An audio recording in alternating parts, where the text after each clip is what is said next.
I had the pleasure of getting an interview with Chris Shelton. He's been heavily invested in cults and cult research for years. He grew up in Scientology, and he had some really interesting things to say about it. Let's get into it.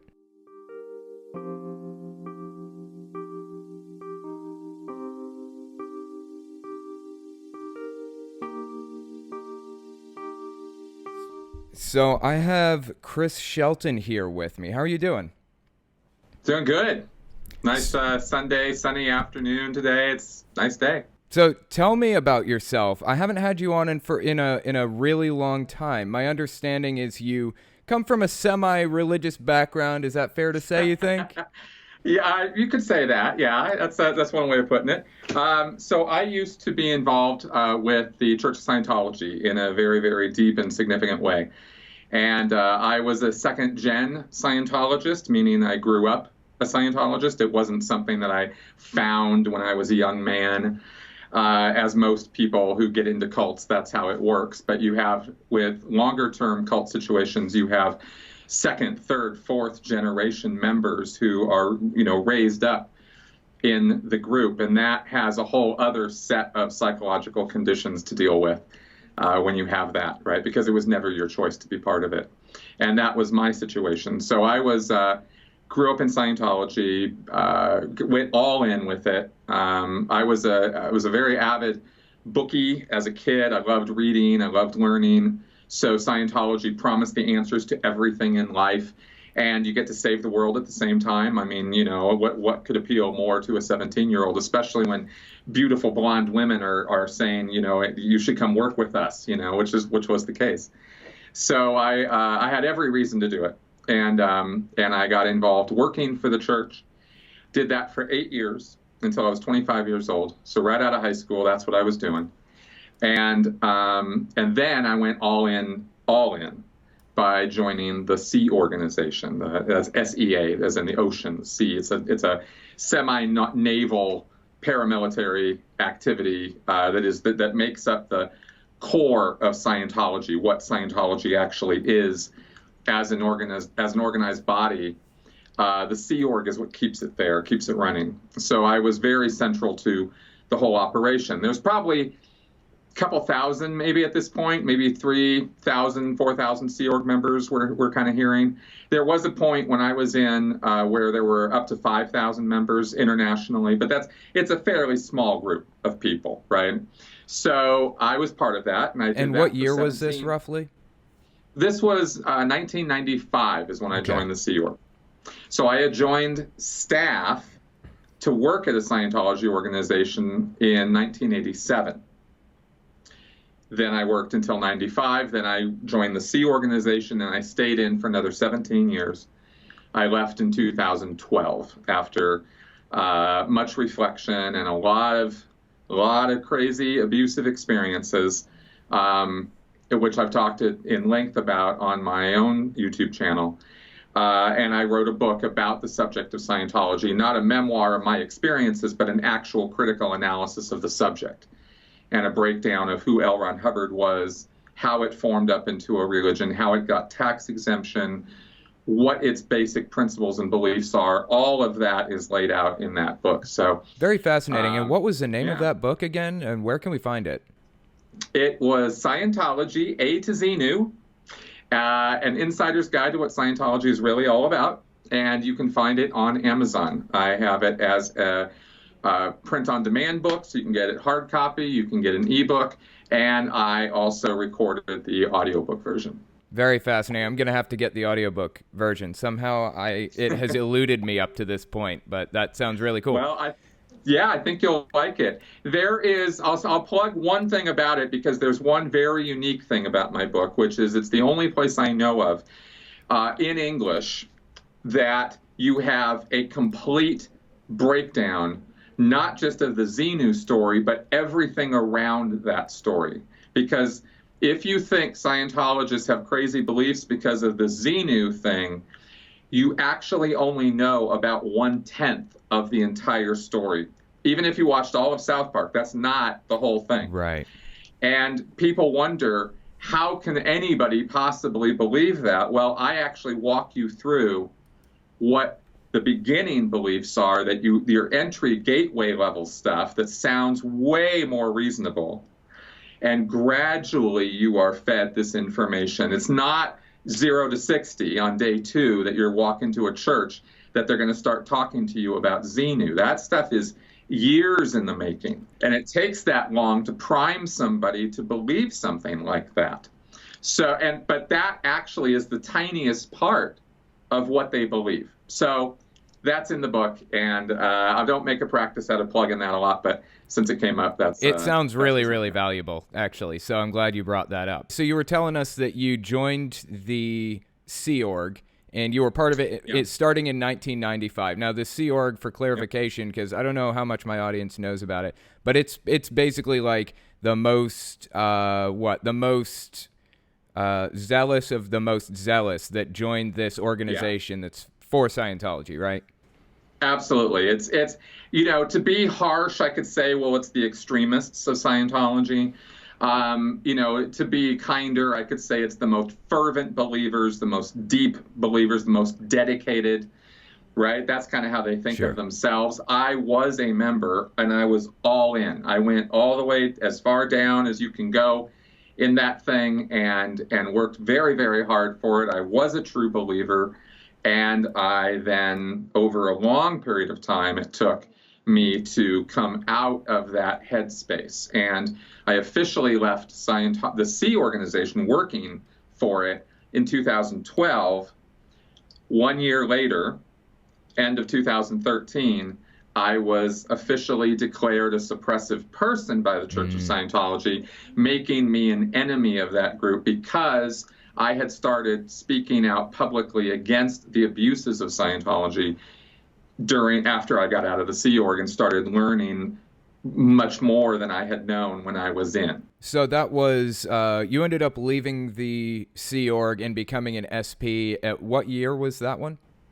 That was 2013, my big, huge, worst and best year of my life. That was right. 2013. Scientology is really known for their aggressive behavior toward SPs. What kind of things have you dealt with after leaving the religion? Like, have they gone after you heavily, or? Not heavily. They've gone after people like Leah Remini or Mike Rinder much harder than they've ever come after me. I do have a hate webpage about me on the internet that is put out by the church with video from my ex-wife, who I was married when I was in the Sea Org, and they got her to badmouth me in a pretty nasty way. And that's not fun, having that kind of stuff out there about you. You realize, you as a I call myself a semi-public figure because I have a small YouTube channel, right? It's like 25,000 subscribers, not a big thing. Because I don't like putting on the airs and stuff. Sure. But so you expect when you start doing this kind of work, that you're doing, that I'm doing, that you're going to have slings and arrows, right? You're going to have stuff thrown your way, and you're just going to have to deal with the fact that that's going to happen. People are going to insult you. They're going to insult your personality, your looks, all that kind of stuff. And okay, fine. But this is different. What the Church of Scientology has put out on me is a bunch of lies. I mean, there's very, very wrong information in there about me and my past. And they have framed every single bad thing I ever did like in the worst possible light, right?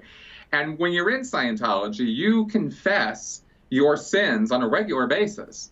And it's not like Catholic confessional. It is much more stringent. And it only shares the name confessional, but it really is not. When I first came out, I thought, oh, this is what the Catholics do. This is what I was pretty told. Normal, this is just right? like what the Catholics do. What we did in Scientology was way more stringent, way more probing.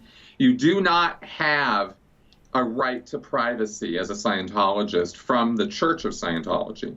So they will ask you incredibly invasive questions on a routine basis and expect you to be completely honest and forthcoming with them.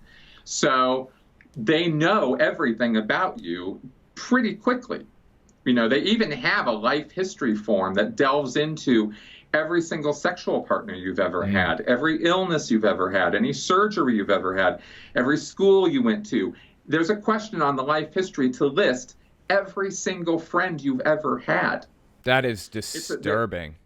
Yeah, and the Scientologists routinely fill this information out and give it to the church because they're told that this information is needed for their spiritual advancement. So, point being, when I came out of the church and I was labeled an enemy because I had been speaking out against its abuses, they did not hesitate to take all that information that I had given them in confidence and use it and then distort it in putting out this public picture of me, as this horrible, awful, deadbeat person. So that's not fun to have out there. And I've had, trolls and stuff like that. Sure. But I haven't really had any real world stalking that I've seen or been aware of. Not yet, I just at least. have I've received the online hate. And that's okay with me. I'm not here to be fair gamed by Scientology. It's not my goal. I'm happy that somehow I've avoided that particular activity because I'm connected with lots of people who have been fair gamed in real life. When you say fair gamed, just to get an idea of what you're talking about, right. That is a Scientology term, right? And yes, it just is. Clarify, what is that exactly? Yeah, sorry, I threw that out there. Fair gaming is based on a policy that L. Ron Hubbard wrote in 1967, where he sort of elucidated a series of punishments for Scientologists who get out of line or who do bad things or somehow buck the system. And there are these conditions that you can be assigned. And one of these conditions or one of these penalties is being fair gamed. You are now considered fair game for any Scientologist to do anything they want to you, physically, emotionally, mentally, whatever. And the church will not, there will be no negative repercussions from the church to those people who are fair gaming you, right? Because the church has said, this guy is on our shit list, and so anything goes, right? It's fair game. Do whatever you want to the guy. And then encouragement has been made by the church historically to Scientologists and more importantly, Scientology staff members and Sea Org members have gone and carried out actual character assassination campaigns and stalking and harassment campaigns against named enemies of the church. And this goes back to really Hubbard's vindictive nature. This kind of activity actually goes back to the 1950s, but he formalized it in policy in 1967. They later claimed that they canceled it, and yet the practice continued, as witnessed by many testimonials of people who have come forward and even, written about it and been on news media about it. Paulette Cooper, for example, being a famous one from the 1970s, where they were literally infiltrating her life. Her boyfriend was a Scientologist, and she didn't know it. They had they got her fingerprints on paper and used that paper with her fingerprints on it, that she didn't know this was happening, to type up bomb threats and send them to the authorities with her name on it, right? So and there's her fingerprint. Clearly, she's the one who did it. So they had a whole campaign of terror they were running against her in the 70s, and they've done the same or similar to other people through the 80s, 90s, and 2000s, and most recently, Leah Remini, Mike Rinder. That is for speaking out. Disturbing, man. So I know Leah Remini had that show on A&E called Scientology in the Aftermath, right? Yeah, it was a great show. I actually got to be on it and work on it as a consultant. It was a great experience. And it was 3 seasons, Emmy Award winning, by the way, and Emmy nominated all 3 seasons. Really good stuff. In other words, I think they did something on with Jehovah's Witnesses too. So if people have not seen that in my audience, maybe you should give that a look. It was a very fascinating thing.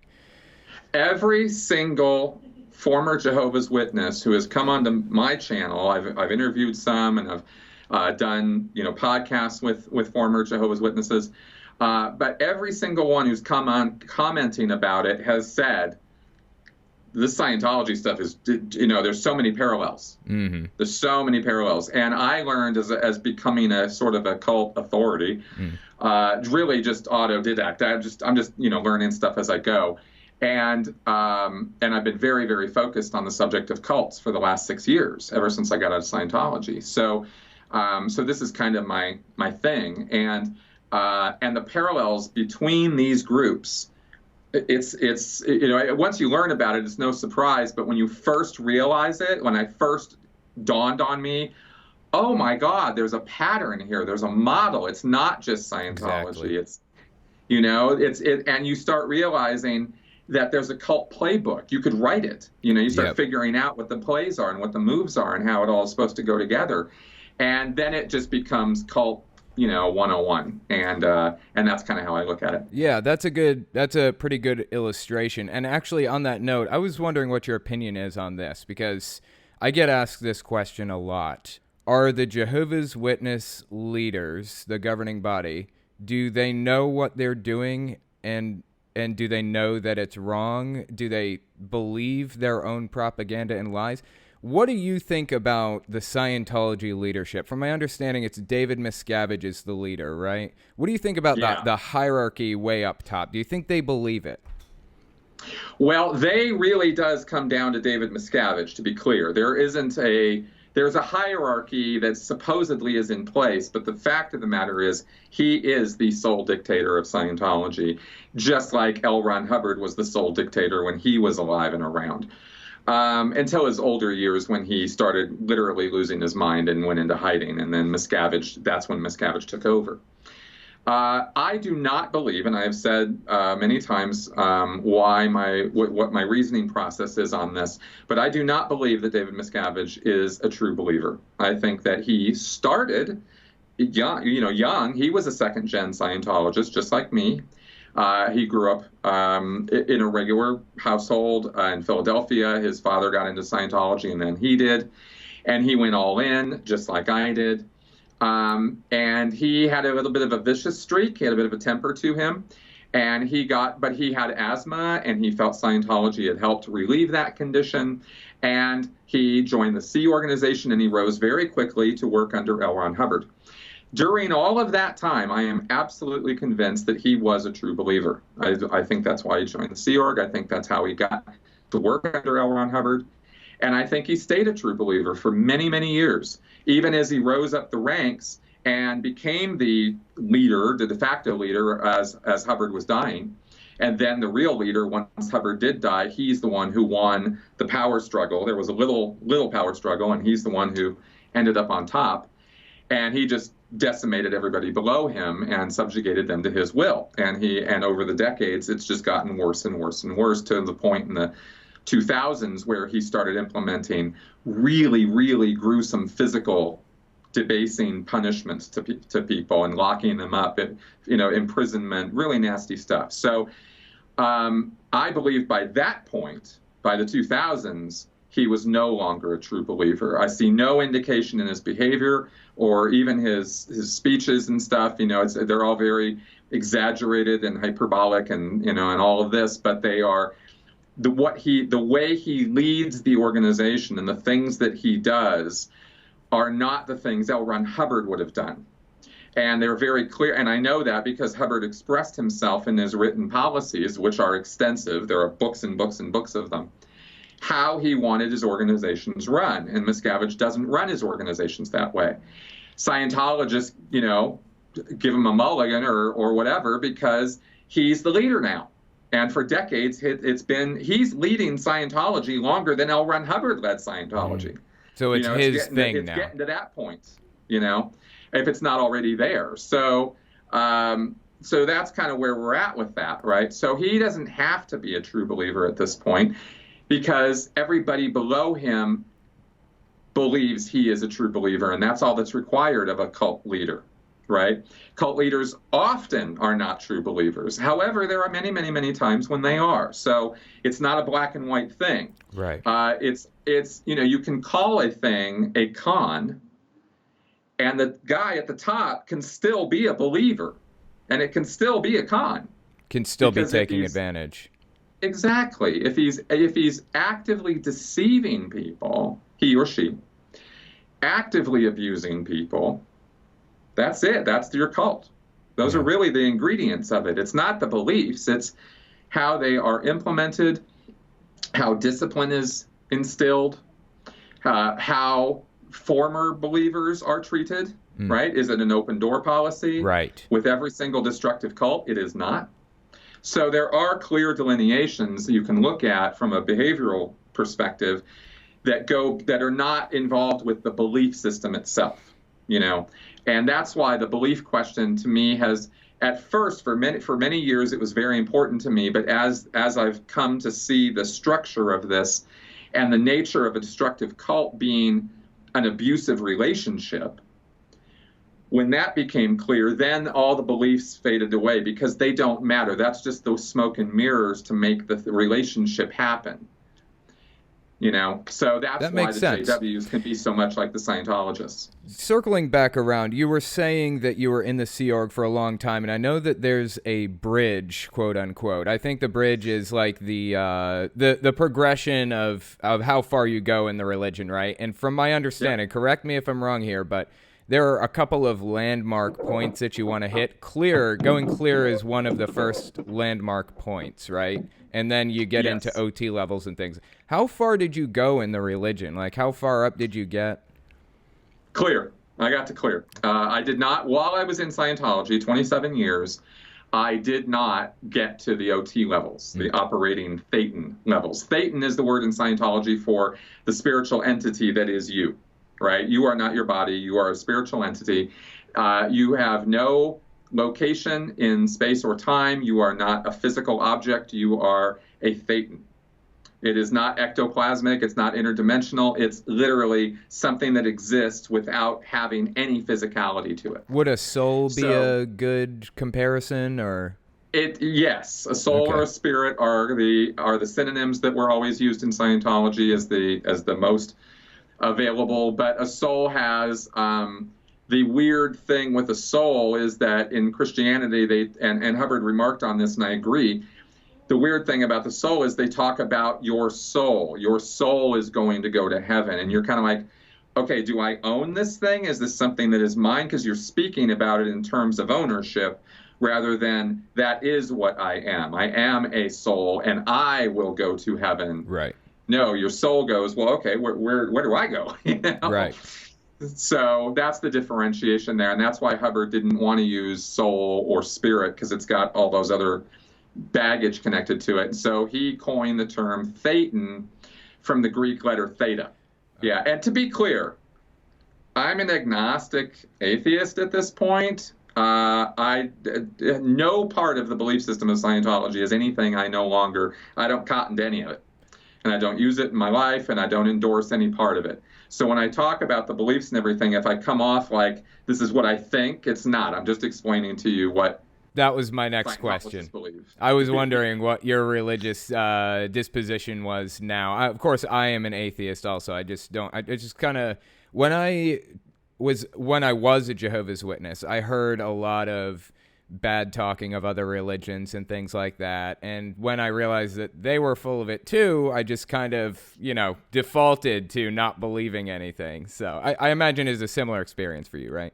Similar. Yeah, similar. My gripe is with organized religion, not religion. You got to differentiate these things because the word religion can mean so many different things. It's not a word that has a clear single meaning, right? So I always have to say, well, organized religion is my bugbear. That's the thing I think is destructive. I think it's harmful to people's lives, very, very intrusive. And far too authoritarian and demanding in some circumstances. So I'm not.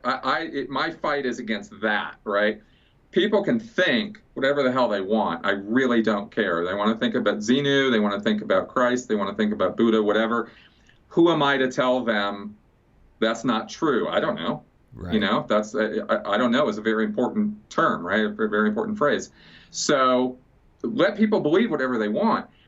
It's what they do that we have to watch and we have to regulate, and we regulate behavior. So that's where my fight with religion starts, is with abusive behavior, not a belief system. And of course, every single time you can count on it, the first line of defense is, you're attacking my beliefs. You're attacking my, Yes. you say, I can't believe this, right? Which is total horseshit. That's not what you're doing at all. And that is a purposeful misrepresentation of your argument.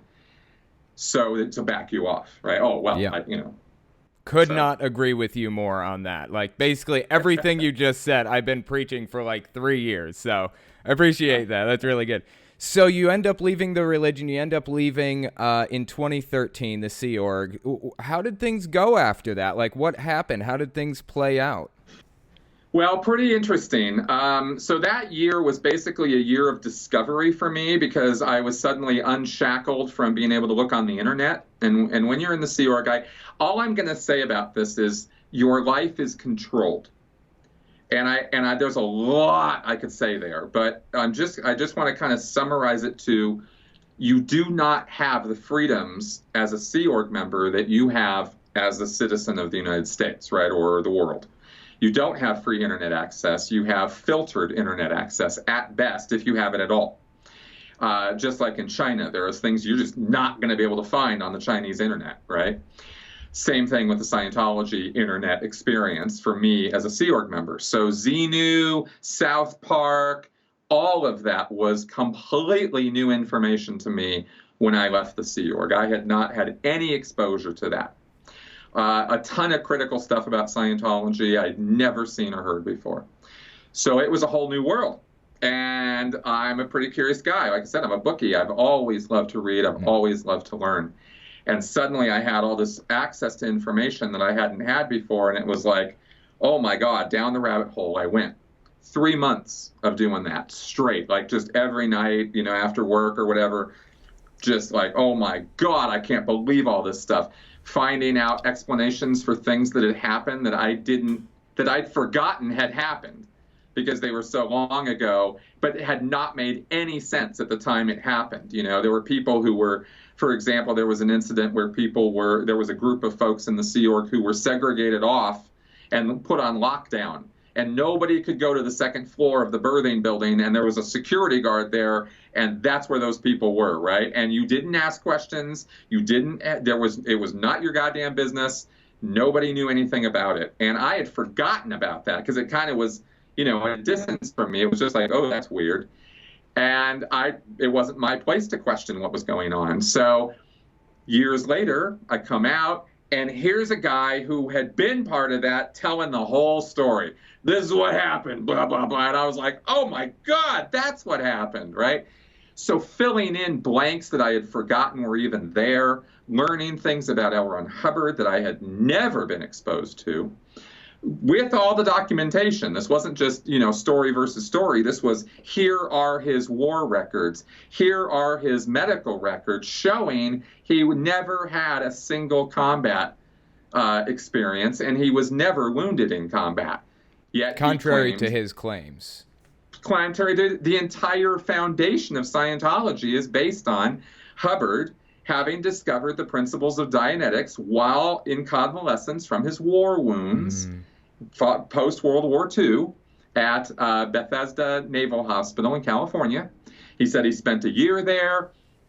He learned endocrinology and biology and medicine by studying, in the library while he was recovering, and he worked out the principles of Dianetics and applied them to himself because he was blinded and lame from his war wounds, right? So when you hear that whole story in Scientology, which is exactly what we were told, we were shown films of this. I mean, dramatic recreations, right. not documentaries.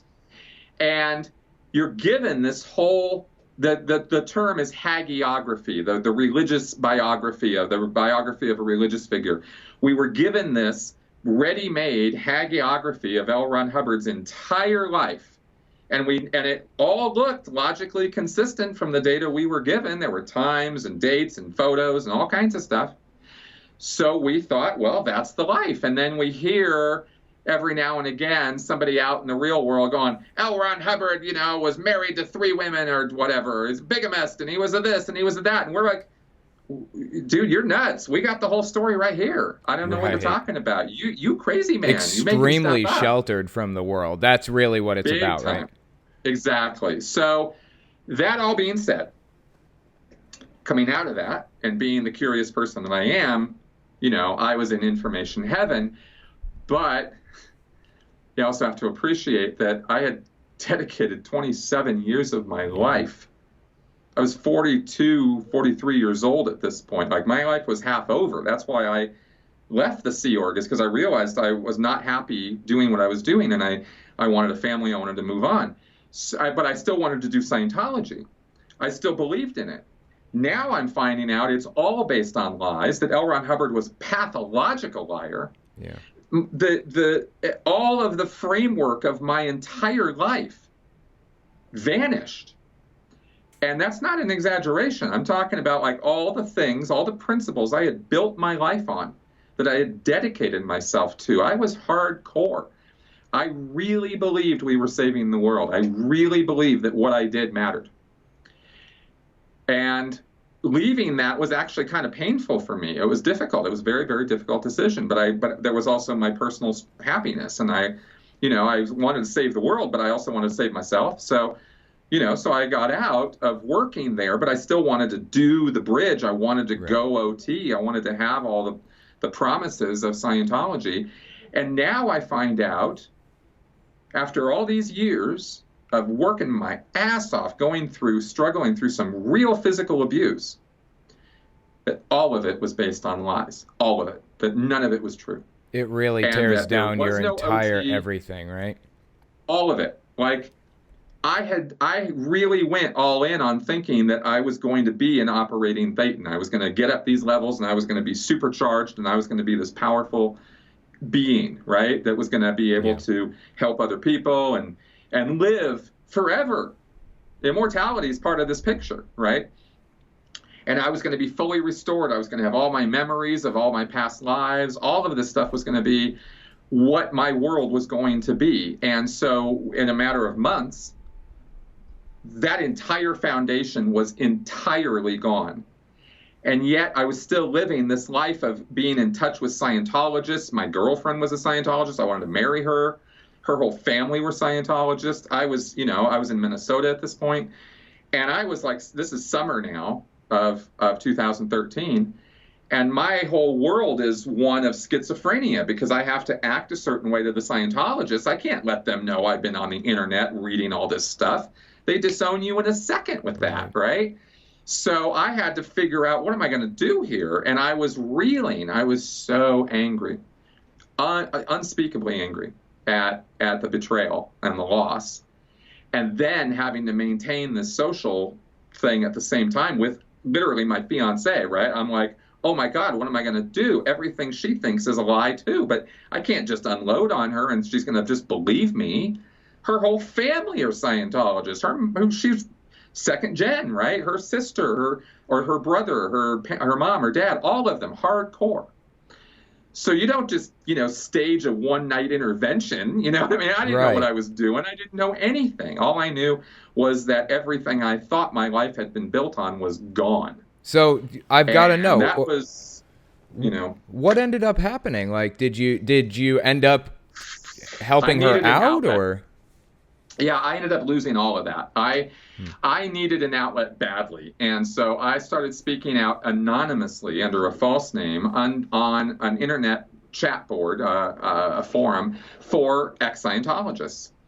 And then I started making comments under another name on some blogs, like Tony Ortega's blog, where he's posting news about Scientology every single day. There's a new story, and there's a whole world of commenters there, and I started becoming part of that fray. And I couldn't identify myself, and I was trying not to say who I was or where I was or say anything about myself, because I knew that the Church of Scientology also monitors all of these forums and sites.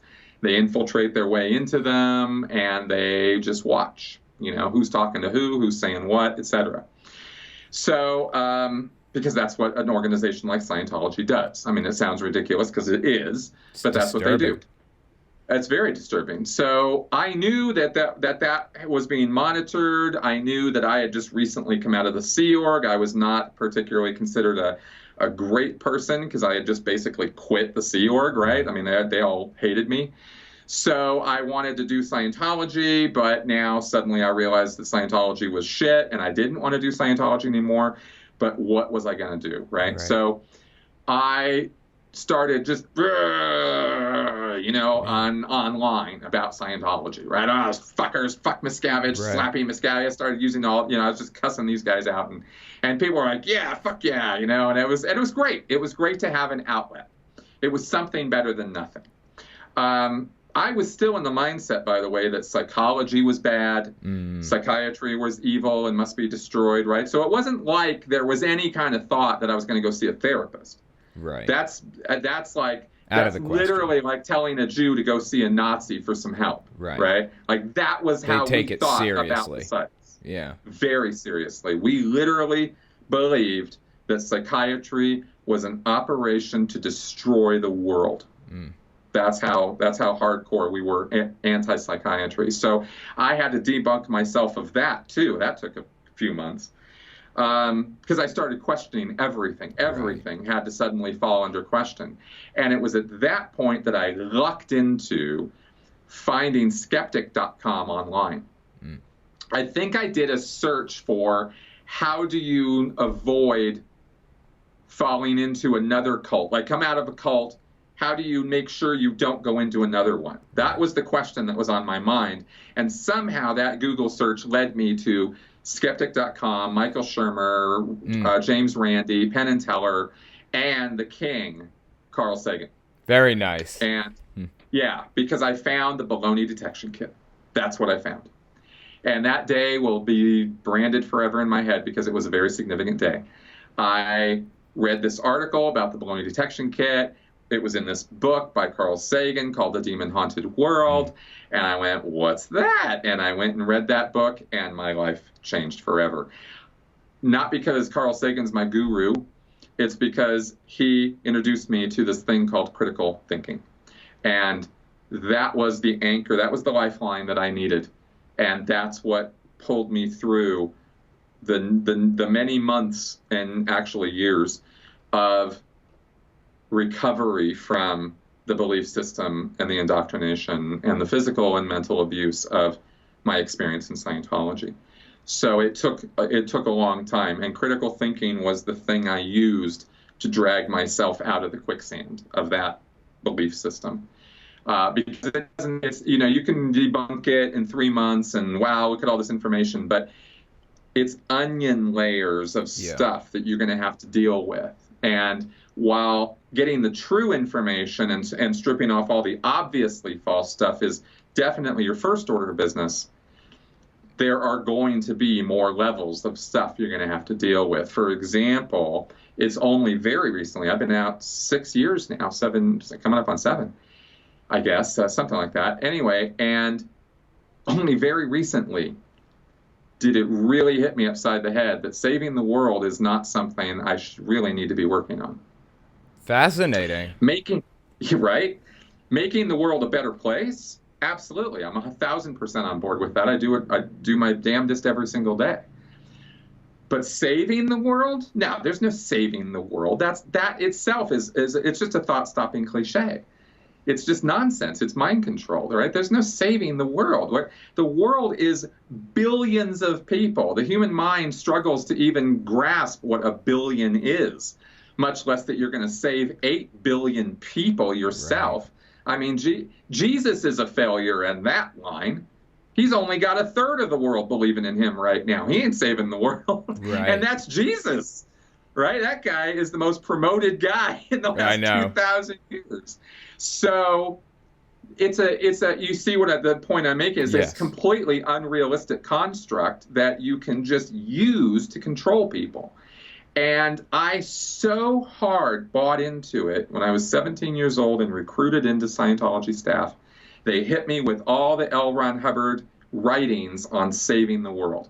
And this is our responsibility. This is our time. We have a very limited amount of time. We have the world fighting us. We are few, they are many, but we will win. I mean, all of the things that are going to pump you up as a 17-year-old, especially. Exactly. You know, the whole us versus them, all of it thrown in there. And L. Ron Hubbard did know how to write. You know, I'll say what you will about the guy, but he could write. And some things he wrote really, really well. And some of those recruitment materials are what I'm talking about. So I went all in on this idea of saving the world. And the relentless indoctrination and re-indoctrination of that messaging all through my Scientology career. It's not just they hit you with it once. They keep hitting you with it. Yeah. It's repeated.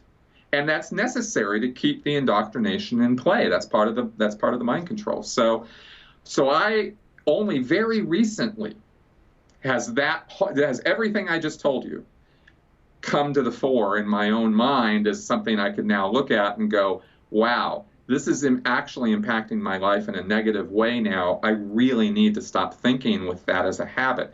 I'm not saving the world with my YouTube channel, and I'm not going to write enough books to reach everybody to save the whole world. That's the unreality of youthful idealism and cult control. And to a certain extent, I would call it hubris, right? Like it's very conceited to think that you can save the world like that. Big time. And if there is anybody who is chock-a-block full of hubris, it is Sea Org members. Man, I thought I was the cream of the crop, man. I was the raisin on the bread, you know, the reason I was the bee's knees. I mean, as a Sea Org member, I thought I was one of the most significant people in the world. We're talking about a real heady level of delusion and actively created delusion. It wasn't something I dreamed up. It was something I was indoctrinated into believing. And also, you know, getting that off my chest and out of my head took a while. I mean, you come out in the world and you have to, like, acclimate to it, and then you start learning that you're really not all that. Right. And you never were. And nobody is. L. Ron Hubbard isn't. Nobody is. And you go, oh, you know, okay, yes. That's a different way. It's really hard to adapt to. I actually understand 100% what you mean, because Jehovah's Witnesses in a lot of ways feel that they're something special, that they have this unique thing, that, you know, they have special line to God, they have the truth and nobody else does. So I definitely know what you mean. Before we get off here, I just wanted to see, is there anything else that you wanted to plug? Like, where can people find you? You said you have a YouTube channel, right? I do, yeah. It's my name, Chris Shelton. I'll get you a link to it. Yeah. And it's the channel has, I think I just crossed the 700 videos threshold or something. I've got a weekly Q&A show that I do where I answer viewer questions that people leave for me in the comments. I just passed, I think today we did a live stream of show number 228. Like, I've answered a lot of questions about Scientology, and they're not, I've really worked to not repeat myself as much as possible. So you're talking about a lot of content there on questions about Scientology. Then you've got a weekly podcast that I put out, Sensibly Speaking Podcast, and then I have produced hundreds of videos on Scientology beliefs, Scientology indoctrination, mind control, cultic abuse. I've interviewed therapists, counselors, exit counselors, former members of lots of different groups, all in an effort to educate the public at large and try to be informative and entertaining at the same time about this topic, because it's a topic that affects all of us directly or indirectly. Well, like I said, I'm really, really glad you're out there doing this. I think what you're doing is extremely valuable. So thank you again. And if you get me those links, I'll put them in the description so people can take a look. And I will talk to you later on, okay? Awesome, man. Thanks for having me on. Good show. If you like what I do and you want to make sure I can continue to do it, you can support me in a few ways. First, you can support me on Patreon. That's probably the best way. But if you want to get something back for your support, you can check out my Teespring. I'm trying to make a shirt design for every cult I've covered. I haven't gotten every one, but I'm working on it. So check it out and see if your cult is up there. Second, you can support me by checking out my game shop. I sell controller, cartridge, and game box stands for every system from the original Nintendo and Sega Game Gear to the Xbox One and Nintendo Switch. So give that a look too. And finally, if you want to support me in some way other than monetarily, you can check out my other YouTube channels. I have a retro game channel where I answer questions like, why does Shy Guy have a mask? And why are CRT TVs the best way to play retro games? I also have the podcast where I talk about stuff I don't feel I can say on a monetized channel. And finally, I have my main channel where I talk about cults. I wish I didn't have to worry about dancing around subjects carefully in the first place, but I chose to do this as a full-time job, so unfortunately, I rely on YouTube's AdSense and on the support of patrons to continue doing the work I do. Anyways, check me out in all those places if you haven't already. Thanks for listening, guys.